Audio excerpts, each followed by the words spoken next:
నమస్కారం city news కి స్వాగతం.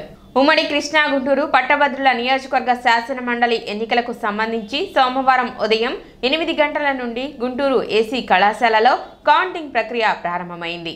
రిటర్నింగ్ అధికారి మరియు జిల్లా కలెక్టర్ ఎస్ నాగలక్ష్మి, సంయుక్త కలెక్టర్ ఏ భార్గవ్ తేజ, అసిస్టెంట్ రిటర్నింగ్ అధికారి మరియు జిల్లా రెవెన్యూ అధికారి ఎన్ఎస్కే కాజావలితో కౌంటింగ్ ప్రక్రియను పరిశీలిస్తున్నారు. బ్యాలెట్ బాక్సులను కౌంటింగ్ హాల్కు చేర్చి పోలింగ్ అయిన ఓట్లు సరిచూసి వాటిని బండళ్లుగా చేపడుతున్నారు. పోటీ చేసిన అభ్యర్థులు, కౌంటింగ్ ఏజెంట్లు కౌంటింగ్ హాలులో కూర్చొని ప్రక్రియను పరిశీలిస్తున్నారు. మొత్తం 25 మంది అభ్యర్థులు బరిలో ఉండగా ప్రధాన అభ్యర్థులుగా కూటమి అభ్యర్థి ఆలపాటి రాజా, పీడీఎఫ్ అభ్యర్థి కెఎస్ లక్ష్మణరావు ఉన్నారు. మొత్తం ఓటర్లు 3,47,116 కాగా 2,41,491 ఓట్లు పోలయ్యాయి.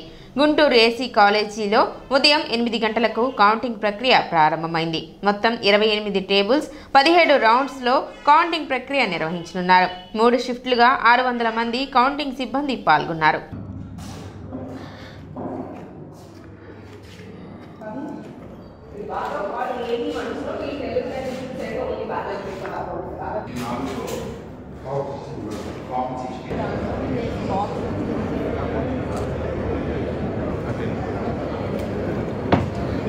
ఇక్కడ పైన ఇటు పెట్టండి.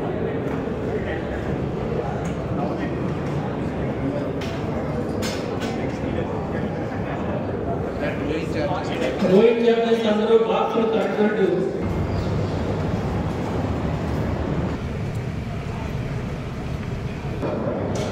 సేమ్ అలాగే ఓపెన్ చేయకూడదు.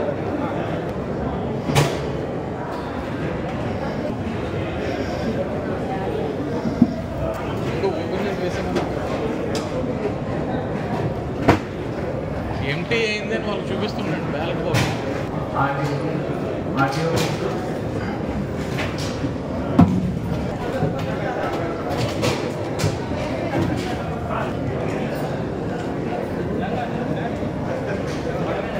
బ్యాలెట్ ఓపెన్ చేయదు కదా.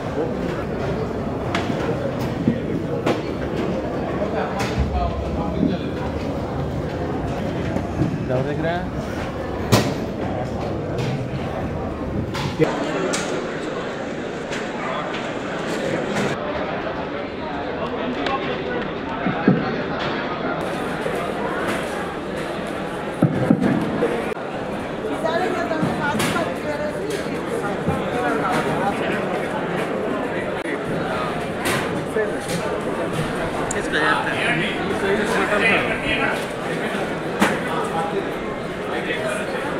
ఓకే, రౌండ్ 1 అన్ని టేబుల్స్ ఫార్మాట్స్ వచ్చాయి. దగ్గర పెట్టేసి మీరు ఖాళీ బాక్సెస్ తీసుకెళ్ళాలి.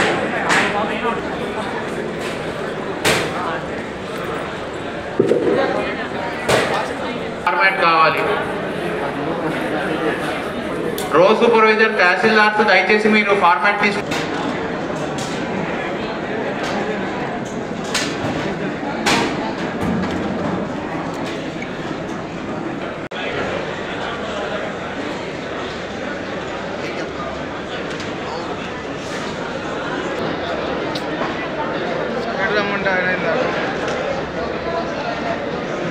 మీ దాంట్లో అయిపోయా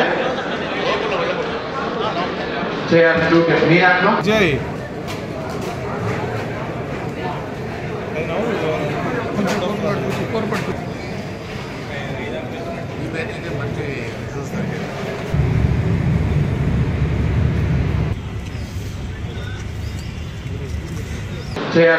మీ దాంట్లో అయిపోయి స్టార్ట్ చేశారు సెకండ్ రౌండ్.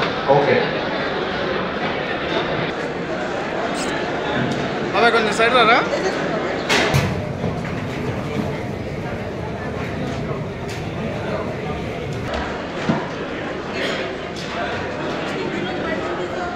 రమ్మంటే ఆయన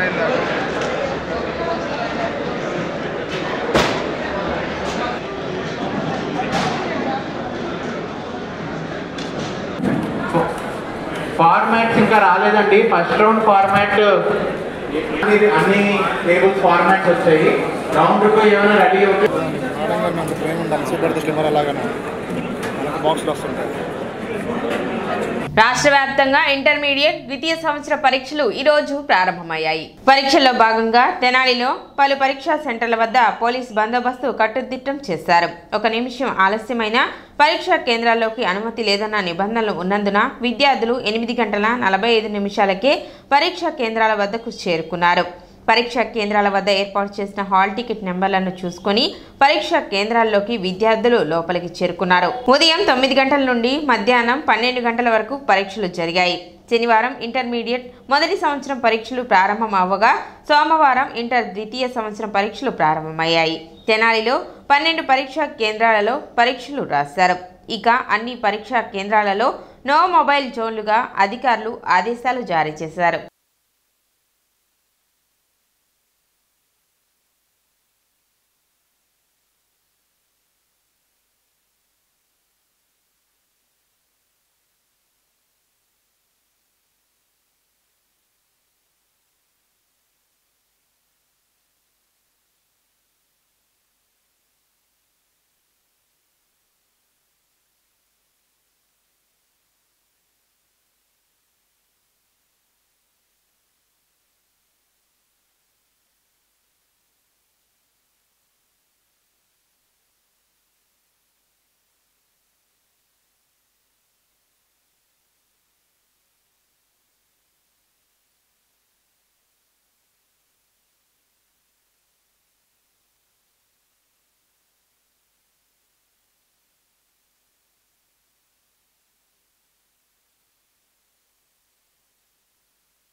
ఎమ్మెల్సీ ఎన్నికల్లో విజయం తథ్యమని ఎమ్మెల్సీ అభ్యర్థి ఆలపాటి రాజేంద్ర ప్రసాద్ సోమవారం జరిగిన మీడియా సమావేశంలో తెలిపారు. ప్రశాంత వాతావరణంలో ఎన్నిక జరిగింది, కానీ కొందరు ఆరోపణలు చేస్తున్నారు. ఈ ఎన్నికల్లో సీఎం చంద్రబాబు ఆయన తనయుడు లోకేష్ తనకి ఓటు వేయడం ఆనందంగా ఉందన్నారు. ఒక నియోజకవర్గానికి పరిమితయో ఆ రకంగా ఓటు నాకు నియోజకవర్గ పరిధిలో పడితే ఈరోజు నాకు దక్కినటువంటి గౌరవం మరి ఎవరికి దక్కదని చెప్పి నేను అనుకుంటా ఉన్నా. ఉభయ కృష్ణా గోదావరి జిల్లాలో చూసుకున్నా, ప్రత్యేకంగా నాకు గుంటూరు కృష్ణా జిల్లాలో ఉమ్మడి పట్టభద్రుల ఎమ్మెల్సీలో నాకు జరిగినటువంటి గౌరవం ఏంటంటే స్వయంగా ముఖ్యమంత్రి గారు ఓటేయటం, అదేవిధంగా యువ నాయకుడు లోకేష్ గారు ఓటేయటం. అందుకనే ఈ రోజున వారు ఓటేసిన సరళి మనం గమనించినట్లయితే అప్పుడు వరకు జరిగినటువంటి పర్సంటేజ్ ఒక రకంగా అయితే వారు ఓటేయంగానే ప్రతి వాళ్ళు మనం కూడా ఓటర్లు ప్రభావితమైనటువంటి పరిస్థితి. అయితే దురదృష్టం ఏదైనా గుడ్డగాల్చి అవతల వాడి మీద ఎంత కొంత వేస్తే ఎంతో కొంత మశాంటికి పోతా అని చెప్పే భావంతో మాట్లాడే మాటలు ఇవాళ మరి ఎంతవరకు సమంజసమో నాకైతే తెలీదు. ఈరోజు ఇంత ప్రశాంతంగా ఎన్నికలు జరగడానికి సహకరించినటువంటి యంత్రాంగానికి, పోలీస్ యంత్రాంగానికి, అదేవిధంగా కార్యకర్తలకి, నాయకులకి, ఎమ్మెల్యేలకి, మంత్రులకి, ఎంపీలకి, మరి ముఖ్యంగా కూటమి నాయకత్వానికి, ప్రత్యేకంగా పవన్ కళ్యాణ్ గారికి, పురంధేశ్వరి గారికి, అదేవిధంగా బీజేపీ నాయకత్వానికి, జనసేన నాయకత్వానికి, వీరందరికీ కూడా నా హృదయపూర్వకమైనటువంటి ధన్యవాదాలు తెలుపుకుంటా ఉన్నా. ప్రపంచ వినికిడి దినోత్సవం సోమవారం తెనాలి జిల్లా ప్రభుత్వ వైద్యశాలలో నిర్వహించారు. ఈ సందర్భంగా వినికిడి లోపాలకు గల కారణాలు మరియు వినికిడి సంరక్షణకు సంబంధించి అవగాహన కార్యక్రమం నిర్వహించారు. తెనాలి జిల్లా హాస్పిటల్ నందు వినికిడి సమస్యను గుర్తించి దానికి తగు పరీక్షలు చేయించి ఆపరేషన్ ఉచితంగా చేయడం జరుగుతుందని తెలిపారు. అదేవిధంగా వినికిడి సంరక్షణ కొరకు తీసుకోవాల్సిన తగు జాగ్రత్తలను వైద్యులు వివరించారు. ఇయర్ ఫోన్స్, బ్లూటూత్ వంటి పరికరాలు ఎక్కువసేపు చెవిలో ఉంచరాదని, సెల్ ఫోన్ చెవి దగ్గర పెట్టుకొని ఎక్కువసేపు మాట్లాడరాదని, చెవి నుండి నీరు, చీము కారుతుంటే నిర్లక్ష్యం చేయకుండా వైద్యులను సంప్రదించి తగు వైద్య సేవలు పొందాలన్నారు. ఈ ఇయర్ థీమ్ ఏంటంటే ear and hearing for all and empower yourself. అంటే ఏంటి, మనందరము ఆ ఇయరింగ్ కెపాసిటీని కాపాడుకోవాలి, అంటే వినికిడి శక్తిని కాపాడుకోవాలి. ఎట్లా శబ్ద కాలుష్యాన్ని నివారించడం, అండ్ ఎక్కువ సౌండ్స్తో మ్యూజిక్ వినడం, సెల్ ఫోన్ ఎక్కువగా ఉపయోగించడం, వీటన్నిటి వలన మనకు వినికిడికి ఇబ్బంది అవుతుంది. వినికిడి శక్తిని కాపాడుకోవాలి అందరూ. ఈ క్యాంపెయిన్ యొక్క ముఖ్య ఉద్దేశం ఏంటంటే అందరికీ అవగాహన కల్పించడానికి ఈ కార్యక్రమం యొక్క ఉద్దేశం. అండ్ మన జిల్లా వైద్యశాలలో ENT department well established department ఉంది, డాక్టర్స్ ఉన్నారు. అండ్ డిఆర్పి ప్రోగ్రాంలో మనకి పీజీస్ వచ్చి ఉన్నారు, అంటే పోస్ట్ గ్రాడ్యుయేట్స్. రెగ్యులర్గా ఓపీ అండ్ ఐబీ వార్డ్స్ ఉన్నాయి, సర్జరీస్ అవుతున్నాయి. అండ్ మన ప్రెమిసెస్లోనే డైక్ సెంటర్ అని ఉంది, డిస్ట్రిక్ట్ ఎర్లీ ఇంటర్వెన్షన్ సెంటర్. అంటే మన దగ్గర నవజాత శిశువుకి ఆ దశలోనే ఏదన్నా ప్రాబ్లం ఉంటే అవి ఐడెంటిఫై చేసి అక్కడ అధునాతన పరికరాలతో టెస్ట్ చేసి ఏదైనా ఇబ్బంది ఉంది అంటే అది సరిచేయడానికి అక్కడ డాక్టర్స్ ఉన్నారు. సో అది మన జిల్లా వైద్యశాల వెనుక డైక్ బిల్డింగ్ అని కొత్తగా స్టార్ట్ చేశాము. అది ఆ సర్వీసెస్ను కూడా మీరు ఉపయోగించుకోవాలి. ఈ కార్యక్రమంలో జిల్లా ఆసుపత్రి superintendent doctor Saubhagyavani, ENT department HOD doctor K Venkateswararao, deputy civil surgeon J Srinivasarao, వైద్యులు మరియు ఆడియాలజిస్టులు నివేదిత, రాజేష్ మరియు నరసింహ సిబ్బంది పాల్గొన్నారు.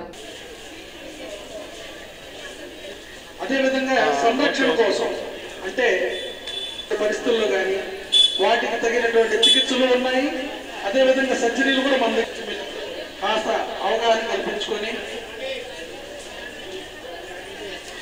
వైద్య సదుపాయాలు బరువు తక్కువ పిల్లలకి, అలాగే పుట్టిన వెంటనే ఏడవని పిల్లలకి వాళ్ళకి ఏంటంటే ఇంకా హీరింగ్ అనేది మెయిన్గా ఏంటంటే చెవు ఇంకా అంతగా డెవలప్ అయి ఉంటుంది. ఆ టైంలో ఏదైనా డ్యామేజ్ జరిగినా కానీ మనకు ఫస్ట్లోనే ఒక టెస్ట్ చేసేస్తాం, ఓఏఈ అనేసి. అది ఒకటి చేసేసి దాని ద్వారా మనకి ఏమైనా వినికిడి ఏదైనా లోపం ఏదైనా ఉందేమనేసి దాన్ని మళ్ళీ మనం మానిటర్ చేసుకుంటూ మళ్ళీ తర్వాత ఇంకొక టెస్ట్ చేసేసి దాని ద్వారా ఇంకా ఏదైనా ఇబ్బంది అనిపిస్తే కనుక మళ్ళీ వాళ్ళకి పరికరాలు కానీ ఆ హీరింగ్ టెస్ట్, ఆ హీరింగ్ ఎయిడ్స్ కానీ ఇవ్వడం కానీ ఈ డైక్ సెంటర్ ద్వారా జరుగుతూ ఉంటుంది.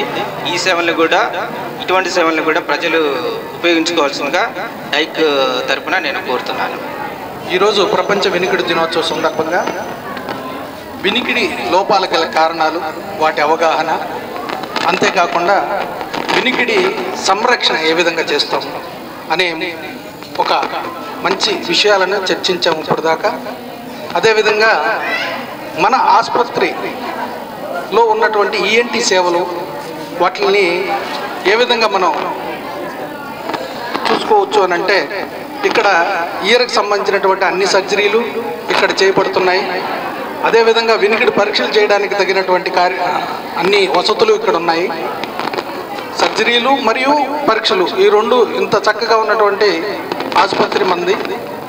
దీనికి ముందుగా మేము మా సూపరింటెండెంట్ వారికి ధన్యవాదాలు తెలుపుకుంటున్నాము. సిటీ న్యూస్ ఇంతటితో సమాప్తం. నమస్కారం.